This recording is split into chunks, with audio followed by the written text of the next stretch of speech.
gitna ng matinding pagsubok na kinaharap ng Kingdom of Jesus Christ o KOJC, nananatili itong matatag sa pananampalataya at paninindigan sa kabila ng pagsalakay ng mga otoridad sa kanilang mga compound.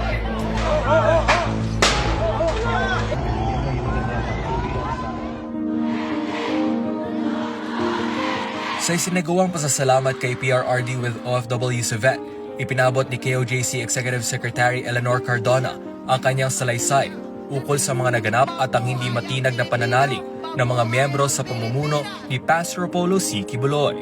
Sa kanyang pahayag, inilahad ni Cardona ang mga pangyayari noong Hunyo Agis, kung saan sabay-sabay na sinalakay ng mga pulis ang iba't ibang compound ng KOJC.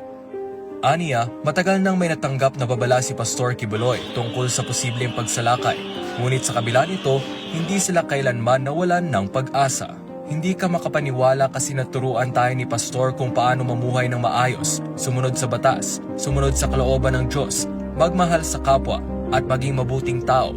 Ani Cardona, ang aming armas ay hindi sandata kundi ang aming pananampalataya, pagpupuri at panalangin. Idinagdag niya na matapos ang unang pagsalakay noong Hunyo, muling sinalakay ng libo-libong pulis ang KOJC compound. Noong Agosto 24, mas marami sila kaysa noong una, pero hindi namin sila hinarap ng dahas.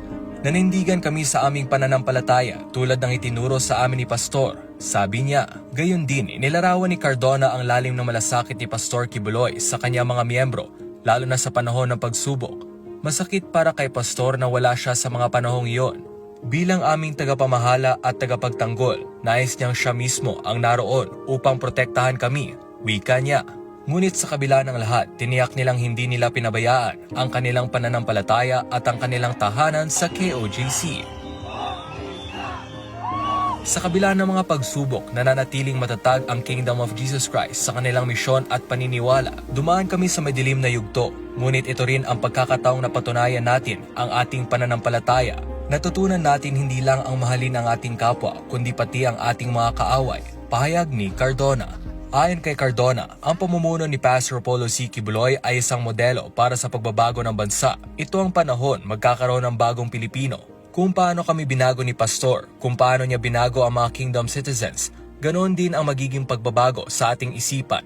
Magiging positibo ang pananaw natin, magiging maunlad tayo, malinis, malaya sa kahirapan at kadiliman, at mamumuhay tayo ng marangal bilang mga Pilipino. Sa loob ng halos 4 na dekada, ang KOJC ay lumago mula sa maliit na kongregasyon patungo